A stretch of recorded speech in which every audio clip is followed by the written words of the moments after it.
Welcome, everyone. You are in the right place. Welcome to our special training today.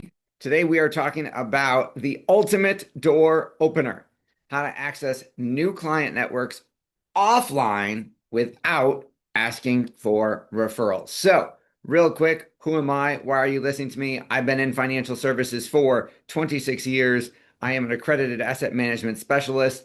I am the founder and CEO of the top financial aid negotiation firm in the country, How to Find Money for College.com.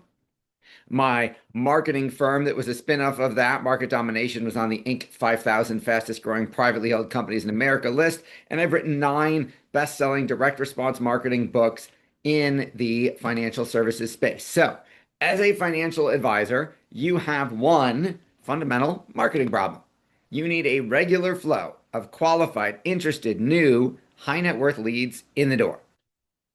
Now, it wasn't always like this. You see, I went to how I got started was 26 years ago. I went to Syracuse University for undergrad. And at the time, I went to Syracuse because they had one of the best theater departments in the country. And my life goal at the age of 18 was to be a Broadway star. You see that my stage has kind of changed just a little bit. See, what happened was I can remember it like it was yesterday. It was the Wednesday before Thanksgiving break my freshman year, and I was packing my duffel bag to go home for Thanksgiving break. And the phone rang, and it was my dad, and he said, "You can't stay there." And I said, "I know, I'll be home for Thanksgiving in a couple hours." And he said, "No, you can't stay at Syracuse. You have to transfer home to SUNY Buffalo. You have to live at home. You can't dorm. You have to get a part-time job and work. You have to help your mother out around the house with chores. There's no loud music after 9 p.m. and there's no girls over when we're not home. See you for Thanksgiving," and hung up on me. I called my mother in tears. "Mom, I just got here a couple months ago. I love it here. What is Dad talking about?" And she said, "Your father got the tuition bill and he's freaking out. But, come home for break and we'll figure it out." Well, every single semester, this happened over and over and over again. My dad would get the tuition bill, freak out, and tell me I couldn't go there anymore. And I decided by the time I graduated, I did get that theatrical degree, but I also created a program that didn't exist back then in college financial aid negotiation. And I started How to Find Money for College.com because I figured there had to be a better way to finance the college experience. And our firm does a really, really great job. This is an example of one of our clients. Our average tuition reduction is $37,070. This is Caroline, who got $47,750 a year thanks to our efforts. And you would think with results like that, my clients would be shouting from the rooftops. But I got crickets. And when they did give me referrals, it was 1 or 2 at a time. And I needed leverage, and that strategy is what I'm going to teach you here today. But before we do that, let me ask you this. Do you have the same problem?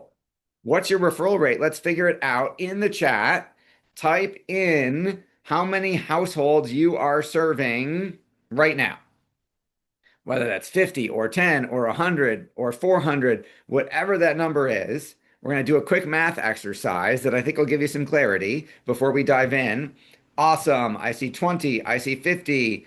I see 100. I see 400. I see 80. Awesome. Keep those numbers coming. Now, once you got that number, the next number I want you to write down is the number of referrals you got last month. Month just ended. How many referrals did you get? Hopefully you know that number. If it's a 0, put that in. That's okay. We're going to fix that. But hopefully it's more than 0. 0, 1, 2, 4, 3. Awesome. Keep those numbers coming. Now you're going to do a quick math exercise, and you're going to divide the number of referrals you got by the number of clients you serve. So, for example, if I take who is on here with us, I apologize if I'm mispronouncing your name, 3 referrals, 50 clients means 6% referral rate, right? So put that number in the chat. I see 6%. I see 100%. I 6%, 0%, 2%, 1%, 5%, 10%. All right, now here's what you're going to do.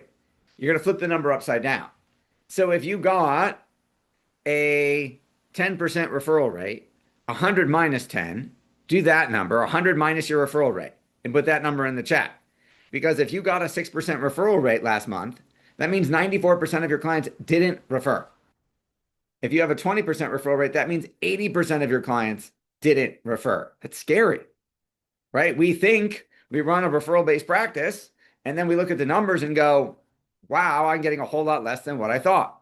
That's how the ultimate door opener strategy that you're about to learn was created, because I did that exercise for myself and I realized how little a percentage of my clients were actually referring. So let's dive in and share with you what is the ultimate door opener system. So here's the concept I want you to get. There are closed groups of ideal clients that you can't access on your own, whether they are associations. So for example, I'm in Erie County, New York. The Bar Association of Erie County is where all the lawyers hang out. There is an association for everything. There's an association called the HVAC Association in Arkansas, and there's one every place in the country. There's the American Advertising Federation, and this one happens to be the statewide chapter in Utah, and then there's citywide chapters going by city. And then I went to Syracuse, and Syracuse has a New York City alumni club. Syracuse has a Western New York alumni club. Most colleges do.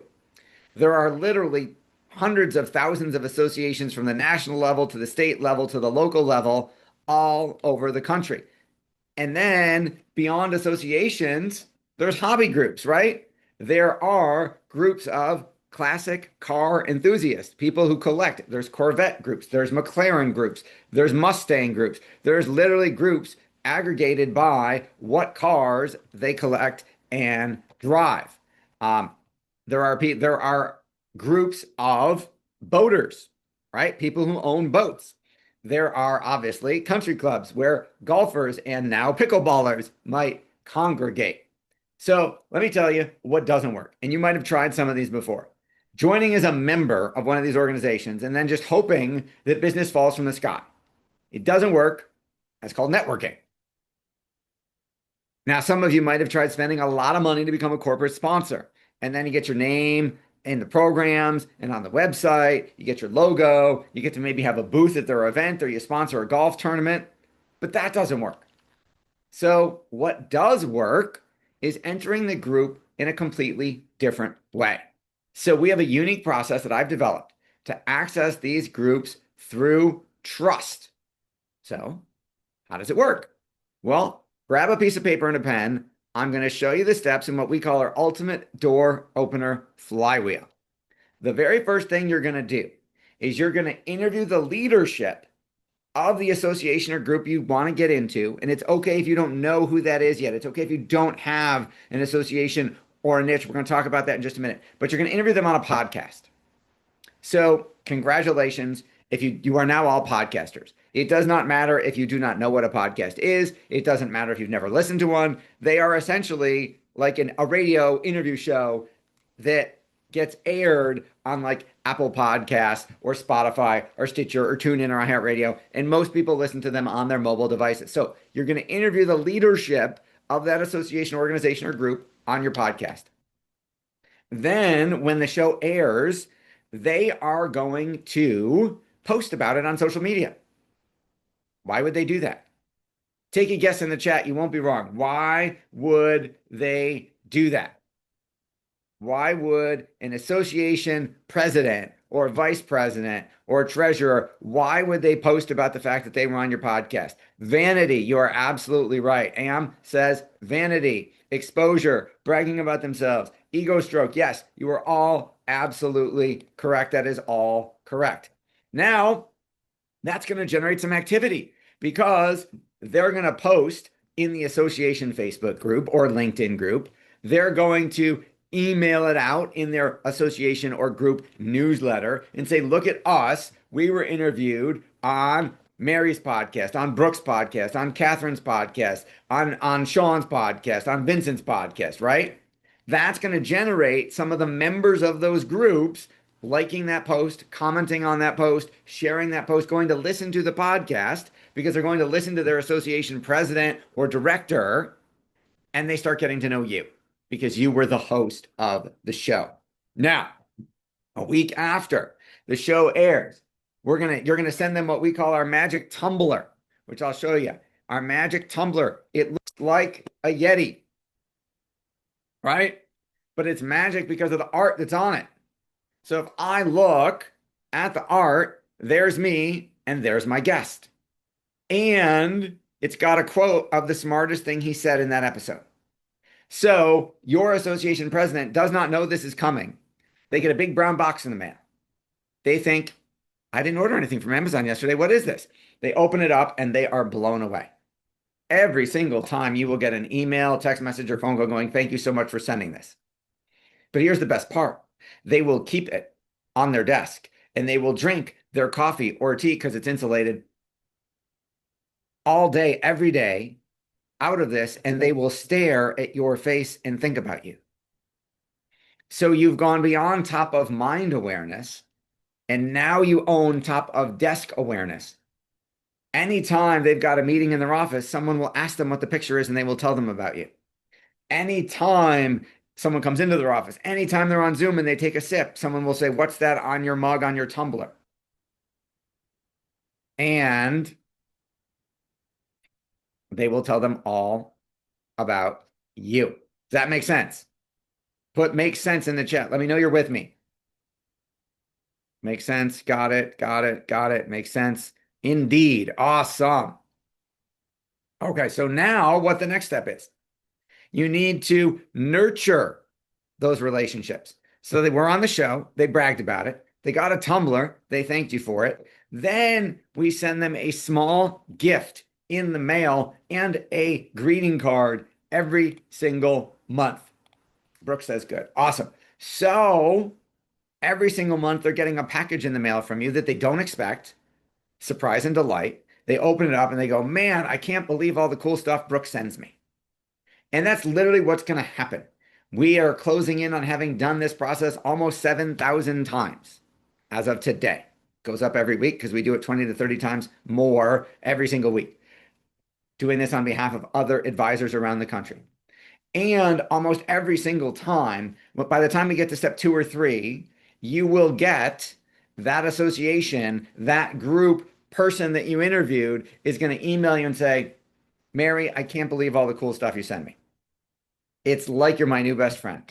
What can I do for you? John D, does that make sense? Vince, does that make sense?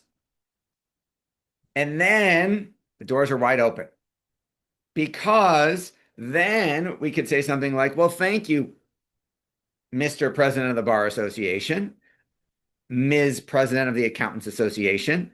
I really appreciate the kind words and the feedback. Glad you're liking the the small tokens of appreciation I've been sending you. Really appreciate that the knowledge you were able to share on our podcast. I'd love to know about opportunities I could have to share more with your group.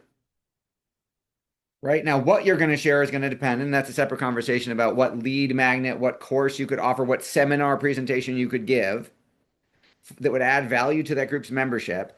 But now all of a sudden, instead of you knocking on the door trying to get in, instead of you spending a bunch of money on sponsorships and then them treating you just like everybody else and you getting nothing out of it, now they're literally asking you how else you can help. So let's talk specifics about how all of this works. It's center of influence marketing with a twist, because the old way of doing center of influence marketing doesn't work. You've all probably tried it, getting referrals from accountants, getting referrals from attorneys. And what do they say? What are their excuses? There's a number of them. But a lot of the time I tried, before I invented this process, I tried everything that didn't work. I tried, and I would have the accountants and the attorneys say, well, I get referrals from a number of financial advisors. I can't play favorites. I'm like, who's going to know? How are they going to know that you sent all your referrals to me? No one's going to know. Sorry, can't do it. Can't risk my reputation. I don't give referrals. I referred once and it didn't work out, so I swore I'd never do it again. I don't want my clients, I don't want them to think I'm selling anything. I've heard I'm too busy. I've heard all the excuses in the book. This system, this process gets rid of all of those because you're no longer asking for anything. You're going to do one podcast, you're going to do one season per niche. So for example, if my niche is attorneys, I do one mini season let's say 10 episodes where I'm interviewing all the leadership and committee chairs of the bar association, right? The president, secretary, treasurer, vice president, and then each bar association, there's an estate planning subcommittee, there's a personal injury subcommittee, there's subcommittees by specialty, and members lead those subcommittees. And I'm going to go interview 10 people in that association and blow the doors wide open. And that gets me in the door and builds me relationships and gets me invited into the group. Because of my host guest relationship, I am essentially earning a trusted endorsement from the leadership. Because if 10 different members of the association are all posting about the podcast episodes they did with me in the association membership group, and they all have groups online, odds are that's going to create a ton of buzz in the association. And before they even invite me in, you're going to have members reaching out to you going, man, I see you doing all these podcasts with all the guys, everybody I know. Let me talk to you. Let me find out what's going on. So you start, again, by hosting them on a guest, hosting them as your guest to be interviewed by you on a podcast where they get to show off and talk about how great they are for 30 minutes. Why 30 minutes? Because according to the podcast hosting companies like iTunes, Spotify, Stitcher, iHeartRadio, Pandora, the average time, the optimal length of time that people listen to a podcast is 30 minutes. Now, I know what you're going to say. There are shows that are a lot longer than that, right? I listen to Tony Robbins and Tim Ferriss and Gary Vaynerchuk, and some of you listen to Joe Rogan, and some of those shows might be an hour to an hour and a half long. And that's great for them, but that's because they already were famous before they started a podcast, and they have a relationship with their audience that the audience is willing to listen. But 90% of the shows, according to the podcast carriers, average time of consumption is 30 minutes, so 30 minutes or less. Why are you starting with the podcast? Because it makes them feel good and it gives them something to share. They'll share it to brag about themselves. These are literally posts that some of our guests have made bragging about the fact that they were on one of the shows hosted by one of our clients, one of our advisors. So we then keep nurturing them. We send them a small gift and a greeting card in the mail every single month.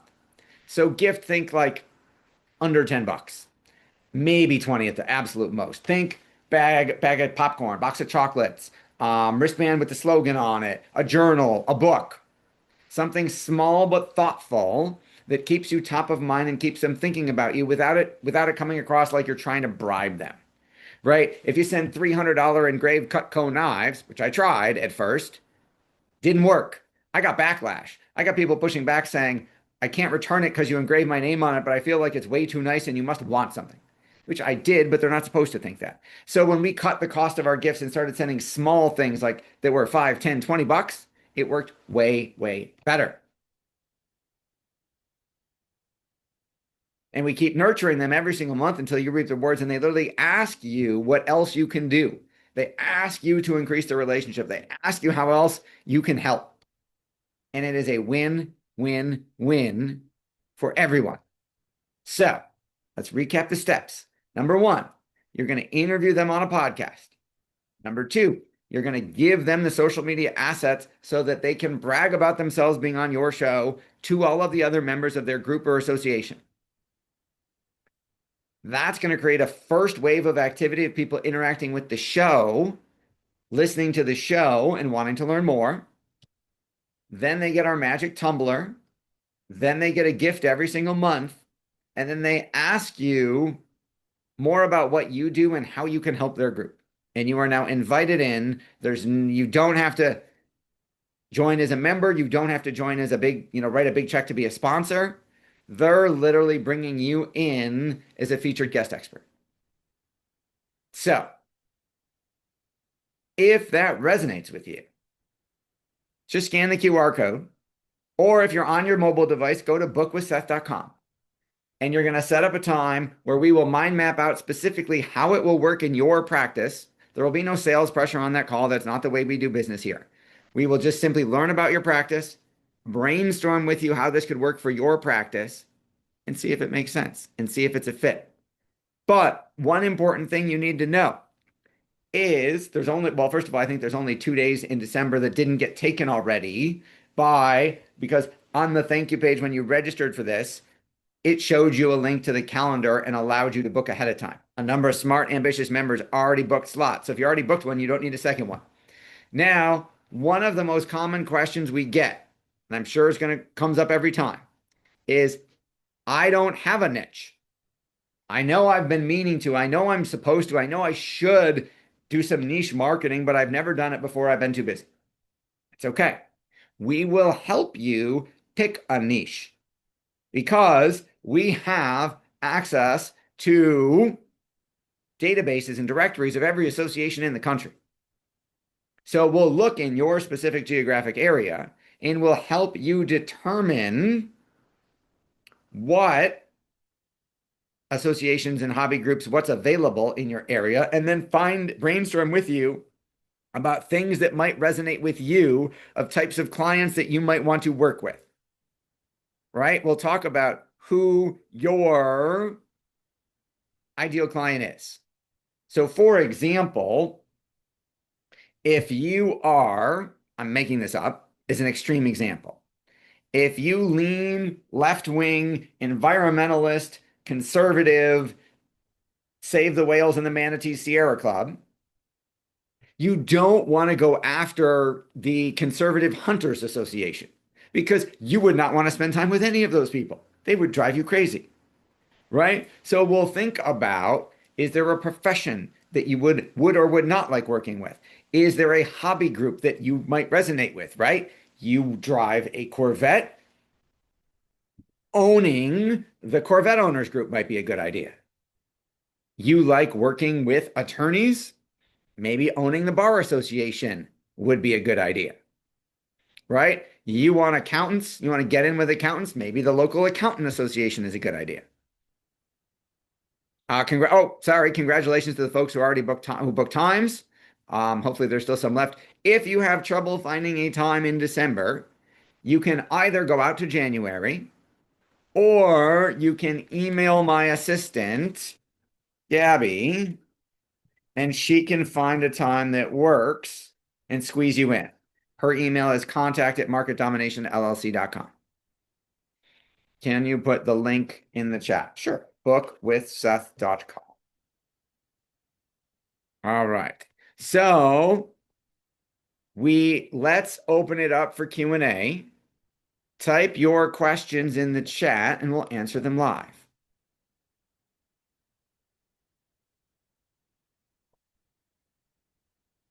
How do you get this past compliance? Awesome question.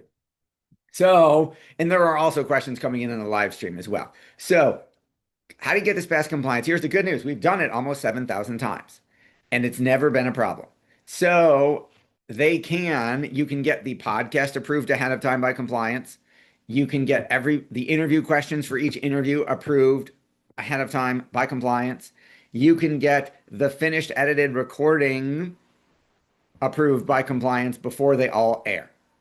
So the only time we've ever had a compliance issue, I think the only company that gave us a problem was Edward Jones, and not because of the concept. Edward Jones says, hey, if we don't accept any outside marketing, it doesn't matter how good the idea is. If we didn't come up with it, we don't let it in the door. So if you're with Edward Jones, you can't use this strategy. But that's the only firm we've ever had an issue with. And we've done this almost closing in on 7,000. We've created almost 7,000 relationships this way. Other questions. Have you worked with advisors from Osaic? Not yet. We've worked at a lot, most major broker dealers, most wirehouses, a lot of RIAs. But AM, that should not be a problem. Again, my firm was acquired by LPL last year. Actually, it might have been earlier this year. And I have multiple podcasts in multiple niches. I have one for college financial aid negotiation. I've got one for tax reduction. I've got a number of them. I got every single one of them approved by LPL by filling. I honestly had it declared as an OBA, got the OBA approved, and then we were good. So you shouldn't have any issues. Worst case scenario, if the firm won't let you do it, then we'll cancel it and refund your money or whatever it is. Other questions? What happens after we do the 10 episodes? Oh, that's a great question. So, assuming you now have dominated that group and you've got your way in the door, you could just be done. Or you could do another 10 season. You could do another season for a different niche. Or if there were more than 10 more people, if there were 10 more people you wanted to interview, you could say, hey, we want another 10 interviews, or we want another 5 interviews. We got more people to go. Or you could do a new show, new season aimed at a new niche. You can have more than one niche. Great question.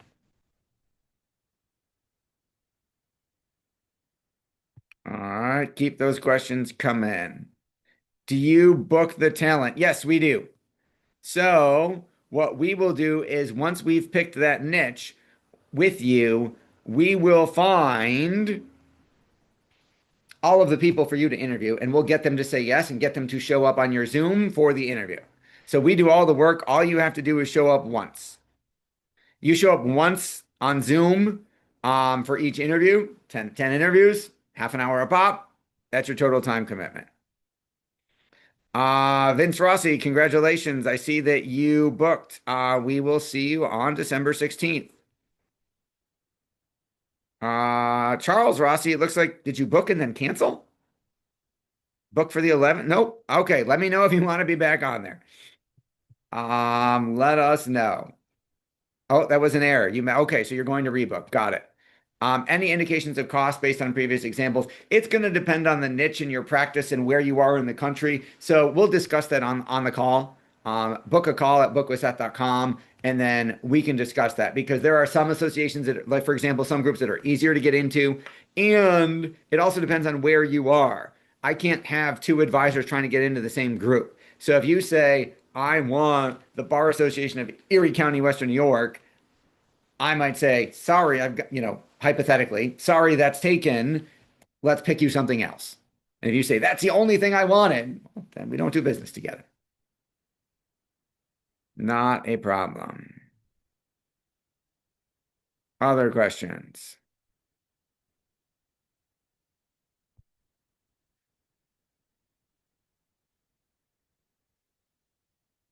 Is the podcast audio and video or both? It's both. You want the video because I want the video. I want the whole edited video to air on your YouTube channel, which if you don't have, will build you.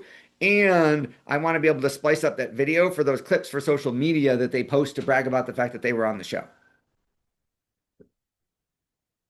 I will also be willing to bet you that, the investment for us is way less than what you're going to make. I mean, if you think about what the ideal client is, and if your AUM, what your AUM fee is, first year revenue, if it's insurance or annuities or commissions, whatever that is, it wouldn't surprise me if it only took a couple to make this really profitable. Because again, we're not using this to go after, in all honesty, I'm not using this to go after a $100,000 rollover, right? The whole goal of this is to own a group filled with your ideal target clients that are presumably affluent and high net worth. Other comments or questions? Looks like we'll. AM Diaz, congratulations. I see that you showed up on the calendar. Kevin, awesome. See that you're on the calendar. Hopefully there's times left. If not, again, either pick January or email contact at marketdominationllc.com and she'll get you scheduled. Any other questions? Yes, it's different than what you've tried before in terms of getting in the door, being in a center of influence type of marketing, but that's why it works. I guarantee you haven't done this because it works. Other comments or questions?